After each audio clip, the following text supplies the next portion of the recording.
بسم اللہ الرحمن الرحیم۔ السلام علیکم ناظرین، آپ اس وقت دیکھ رہے ہیں انونیمس نیوز فیس بک اور یوٹیوب چینل۔ ہم اپنے چینل پر آپ کو خوش آمدید کہتے ہیں۔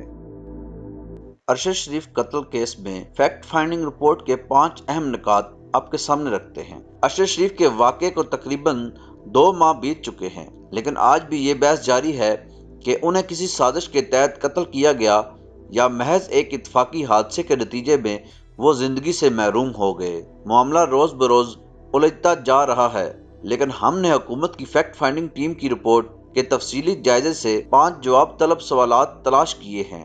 فیکٹ فائنڈنگ ٹیم میں وفاقی تفتیشی ادارے FIA کے ڈائریکٹر اطہر وحید اور انٹیلیجنس بیورو کے ڈپٹی ڈائریکٹر جنرل عمر شاہد حامد شامل تھے، جو تحقیق کے سلسلے میں کینیا اور دبئی بھی گئے۔ 592 صفحات پر مشتمل فیکٹ فائنڈنگ رپورٹ میں ہم ایسے 5 نکات کا تفصیل سے جائزہ لیتے ہیں۔ نمبر 1، فائرنگ کے بعد اسپیشل یونٹ نے گاڑی کا پیچھا کیوں نہیں کیا؟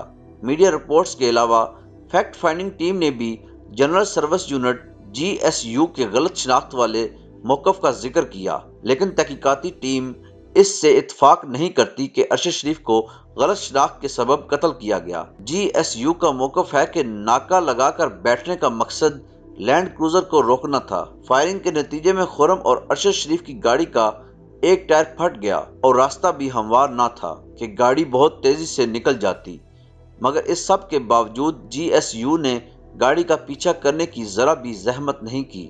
اسپیشل یونٹ نے اس کی وضاحت کرتے ہوئے کہا کہ اپنے ساتھی کیلون موٹو کے زخمی ہونے کی وجہ سے ان کی ساری توجہ فوری طبی امداد اور انہیں اسپتال منتقل کرنے کی طرف مبذول ہو گئی، لہٰذا انہوں نے گاڑی کا پیچھا نہیں کیا۔ لیکن عجیب بات یہ ہے کہ اندھیری رات میں ٹارچ کی روشنی جلا کر وہ گولیوں کے خول اکٹھے کرنے لگے، تب ساتھی کو اسپتال منتقل کرنے کی کوئی جلدی نہ تھی۔ اسپیشل یونٹ کے کردار پر چھائے شکوک و شبہات کے بادل تب مزید گہرے ہوئے جب تحقیقاتی ٹیم موٹوکو سے ملنے نہیں دیا گیا۔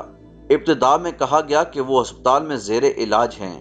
جب ٹیم نے ہسپتال کا نام پتہ پوچھا تو بتایا گیا ممکن ہے وہ گھر منتقل ہو چکے ہوں۔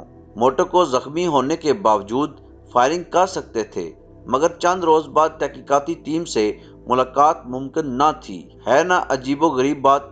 پوائنٹ نمبر 2، ڈرائیور خرم کی سائٹ اتنی محفوظ اور صاف کیسے رہی؟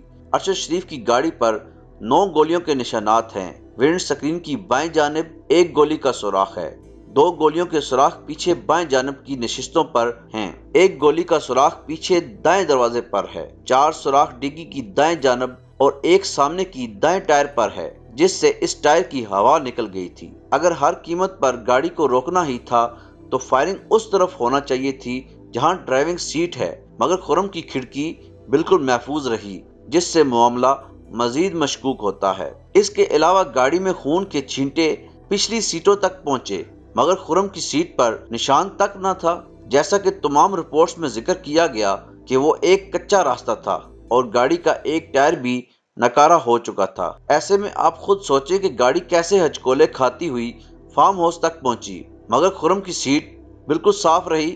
تحقیقاتی رپورٹ میں خرم پر شکوک و شبہات اٹھاتے ہوئے ذکر کیا گیا کہ فائرنگ پیٹرن سے لگتا ہے کہ جب گاڑی پر گولیاں چلیں تب زیادہ امکان یہی ہے کہ گاڑی رکی ہوئی تھی، مگر خرم کا کہنا ہے کہ میں نے گاڑی بالکل بھی نہیں روکی، خرم کی سیٹ پر خون کا چھینٹا تک نہ پڑا، اور اس سے بھی کہیں زیادہ ڈرائیور والی کھڑکی کا مکمل محفوظ رہنا ایسی سادہ بات نہیں جسے نظر انداز کیا جا سکے۔ پوائنٹ نمبر 3، وقار کے متضاد بیانات اور مشکوک کردار۔ وقار کے پولیس سے گہرے روابط اور اثر و رسوخ پر تحقیقاتی ٹیم نے بہت توجہ دی، جس کے مطابق یہاں تک کہ ان کے کینیا کی نیشنل انٹیلیجنس سروس سے بھی خصوصی مراسم اور اعلیٰ افسران تک براہ راست رسائی تھی۔ رپورٹ کے مطابق وقار نے ارشد شریف کی متعلقہ چیزیں کینیا میں موجود پاکستانی ہائی کمیشن کے اہلکاروں کے حوالے کرنے سے انکار کیا۔ جب حوالے کیں تو بہت سا اہم مواد مبینہ طور پر چھپانے کی کوشش کی۔ وقار کے مطابق انہوں نے ارشد شریف کو طارق وسیع کے کہنے پر رہائش فراہم کی تھی۔ جب تحقیقاتی ٹیم نے ان سے سلمان اقبال اور طارق وسیع سے ہونے والی بات چیت کا ریکارڈ مانگا تو ابتدائی طور پر وہ راضی ہوئے، مگر پھر مکر گئے۔ وقار کی ایک بیوی شمائلہ سے ارشد شریف کی USB ملی۔ اس سے پہلے وہ کہہ رہے تھے کہ میں ارشد شریف کی تمام چیزیں کینیا کی نیشنل انٹیلیجنس سروس کو دے چکا ہوں۔ تحقیقاتی ٹیم کے مطابق وقار چند سوالات کے تسلی بخش جواب دینے میں ناکام رہے، جیسا کہ سلمان اقبال اور طارق وسیع سے اس کا کیا تعلق ہے؟ ارشد شریف سے جان پہچان کے بغیر اتنے دن میزبانی کے فرائض کیوں انجام دیتے رہے؟ ارشد شریف کے آئی فون اور آئی پیڈ کینیا کی انٹیلیجنس کے حوالے کیوں کیے، جبکہ یہ چیزیں کسی بھی طرح ان کے کام کی نہ تھیں؟ خصوصی تحقیقاتی ٹیم کے مطابق وقار کا قومی اور بین الاقوامی ایجنسیوں سے تعلق اور متضاد بیانات ان کے کردار اور اس واقعے کو مشکوک بناتے ہیں۔ پوائنٹ نمبر 4، ارشد شریف کو لگنے والی ایک مشکوک گولی۔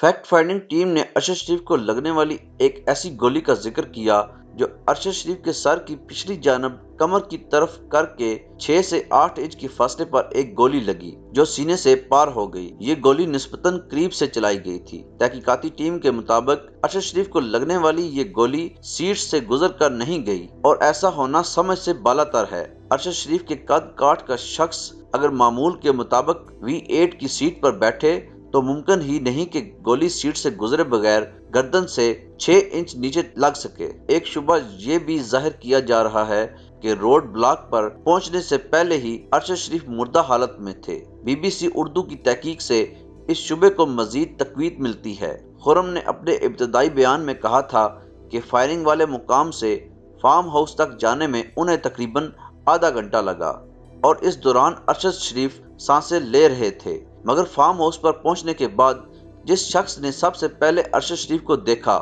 اس کے مطابق ان کا خون بہہ نہیں رہا تھا، خشک ہو چکا تھا۔ BBC اردو کے مطابق فارم ہاؤس کا دروازہ وہاں کے ملازم جوزف نے کھولا، جن کا کہنا تھا یہ شاید 10:20 کا وقت ہوگا۔ ڈرائیونگ سیٹ پر کوئی نہیں تھا۔ میں نے پیسنجر سیٹ کا دروازہ کھولا تو سامنے ایک شخص مردہ حالت میں پڑا تھا۔ میں نے اس کو ہاتھ بھی نہیں لگایا، اس کا خون جم چکا تھا اور وہ مرا ہوا تھا۔ میں گھبرا گیا اور دروازہ بند کر کے اندر بھاگا تاکہ خرم سے پوچھ سکوں کہ یہ کون ہے، مگر خون وہاں موجود نہیں تھا۔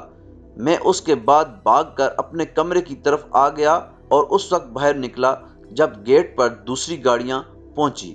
ارشد شریف کو لگنے والی 2 گولیوں میں سے ایک کا گاڑی کی پشت سے ٹکرائے بغیر ان کی کمر میں لگنا اور فارم ہاؤس پر پہنچنے کے وقت سے متعلق متضاد بیانات معاملے کی کجی مزید واضح کرتے ہیں۔ پوائنٹ نمبر 5، ارشد شریف کو دبئی سے کیوں نکلنا پڑا؟